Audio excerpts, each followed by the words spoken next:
اعوذ باللہ من الشیطان الرجیم بسم اللہ الرحمن الرحیم۔ اب دوسرا گروہ،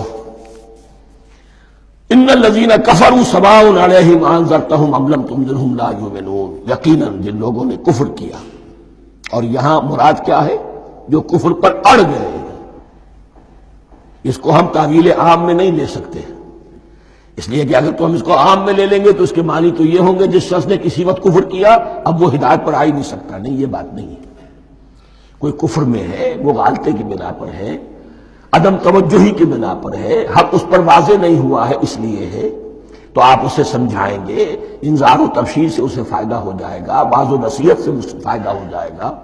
ایک وہ ہے کہ جو حق کو سمجھ کر پہچان کر اور پھر اڑ گئے، ضد کی وجہ سے، ہٹ دھرمی کی وجہ سے، تعصب کی وجہ سے، تکبر کی وجہ سے، حسد کی وجہ سے۔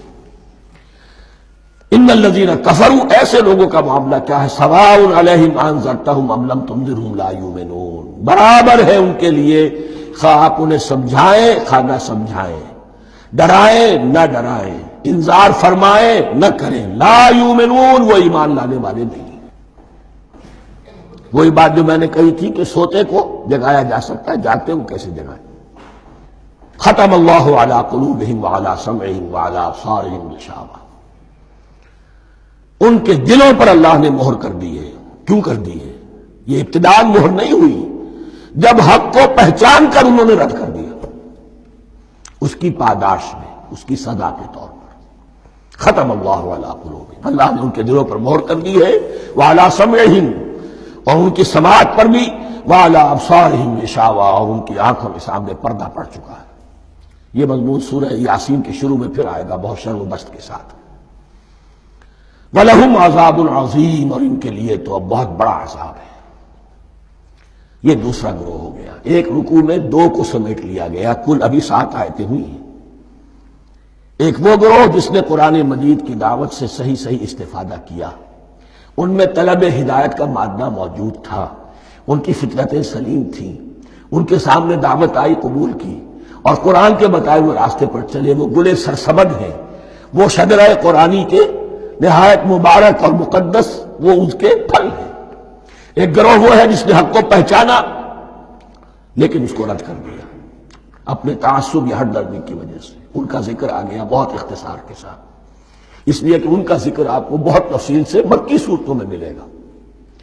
اب آیا تیسرا گروہ، وَمِنَ النَّاسِ، اور لوگوں میں کچھ ایسے بھی ہیں، مَن يَقُولُ آمَنَّا بِاللَّهِ وَبِالْيَوْمِ الْآخِرِ وَمَا هُم بِمُؤْمِنِينَ، جو کہتے تو یہ ہے کہ ہم ایمان رکھتے ہیں اللہ پر بھی اور یوم آخر پر بھی، مگر وہ حقیقت میں مومن نہیں ہے۔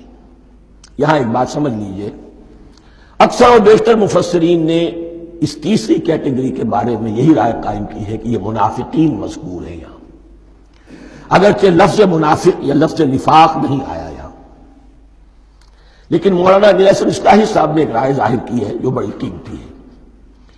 وہ یہ کہ یہاں ایک کردار کا نقشہ کھینچ دیا گیا ہے، غور کرنے والے غور کر لیں، دیکھ لیں، جس پر بھی وہ چسپاں ہو جائے۔ اور بالفعل جب یہ آیات نازل ہو رہی تھی تو دو طبقات پر یہ کردار نگاری جو ہے، یہ جو شخصیت کا ہیولہ کھینچا جا رہا ہے، وہ دو کے اوپر راست آ رہا تھا۔ ایک علماء یہود، وہ بھی کہتے تھے کہ ٹھیک ہے، محمد جو کہہ رہے ہیں ہم بھی اللہ کو مانتے ہیں، آخرت کو بھی مانتے ہیں، اسی لیے یہاں رسالت کا ذکر نہیں ہے۔ بھئی ہم محمد ہی کو نہیں مانتے نا صلی اللہ علیہ وسلم، باقی اگر 1.25 لاکھ نبی آئے ہیں تو باقی 1.25 لاکھ کو تو ہم مانتے ہیں، ایک محمد کو نہیں مانا، ایک عیسیٰ کو نہیں مانا، بس۔ تو ہمیں بھی مانا جانا چاہیے کہ ہم بھی مسلمان ہیں۔ ایک یہ ان کی رائے ہے، اور واقعہ یہ ہے کہ یہاں اس طریقے کا تذکرہ ہو رہا ہے کہ جس سے ان کا کردار بھی جھلک رہا ہے، روح سخن ان کی طرف جا رہا ہے۔ مجھے یاد ہے اپنی 10ویں جماعت کے زمانے میں دہلی میں نے دیکھا تھا کہ ناٹ سرکس، وہاں کا ایک بڑی مارکیٹ ہوتی تھی، تو جوتے کی دکان پہ ایک بہت بڑا جوتا لٹکایا ہوا تھا، بہت بڑا، اور لکھا تھا free to home it fits, جس کے پاؤں میں یہ ٹھیک ٹھیک آ جائے وہ لے جائے۔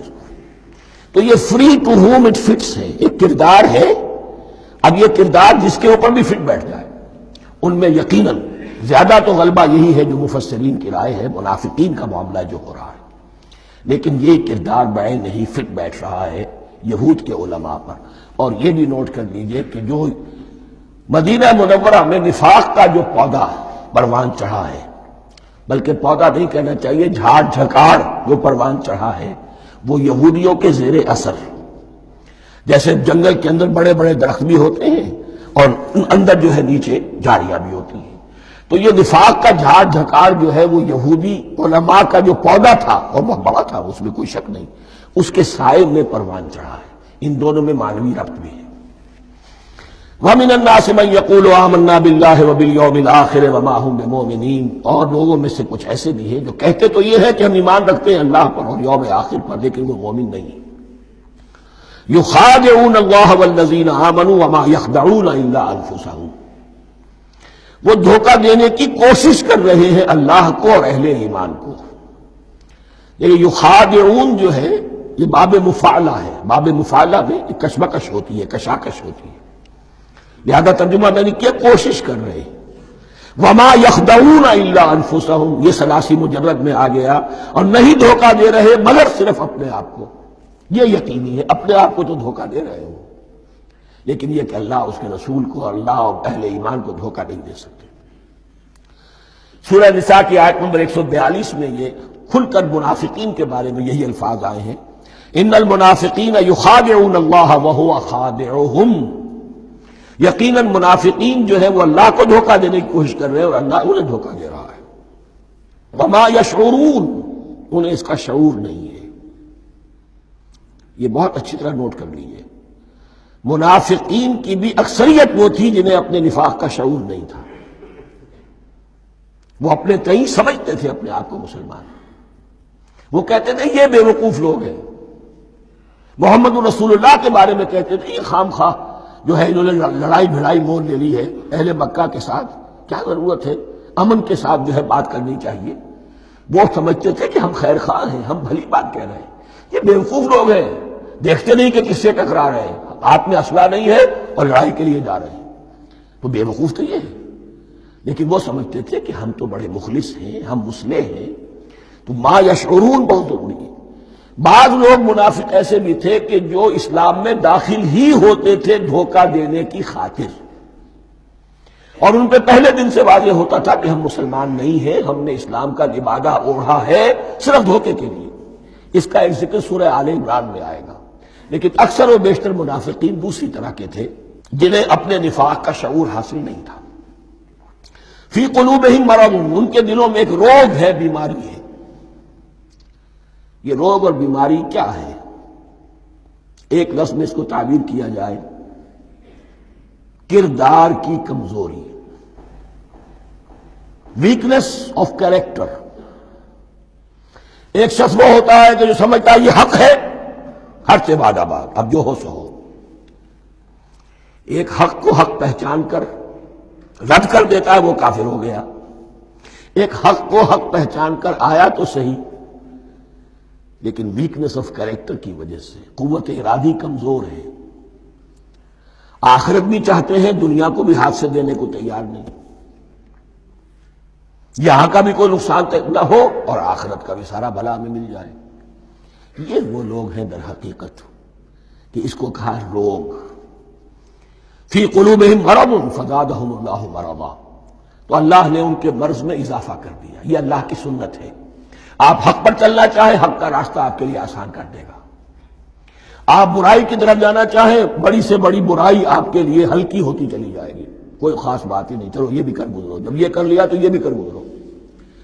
اور اگر آپ بین بین لٹکنا چاہیں تو اللہ اسی پہ چھوڑ دیتا ہے، ٹھیک ہے آپ سمجھتے ہیں ہم کامیاب ہو رہے ہیں، ہم نے مسلمانوں کو بھی دھوکہ دے لیا، وہ ہمیں مسلمان سمجھتے ہیں، اور یہودیوں کو بھی دھوکہ دے لیا، وہ سمجھتے ہیں کہ ہم ان کے ساتھی ہیں، تو سمجھا کامیاب ہو رہے ہیں، حقیقت میں کامیابی نہیں۔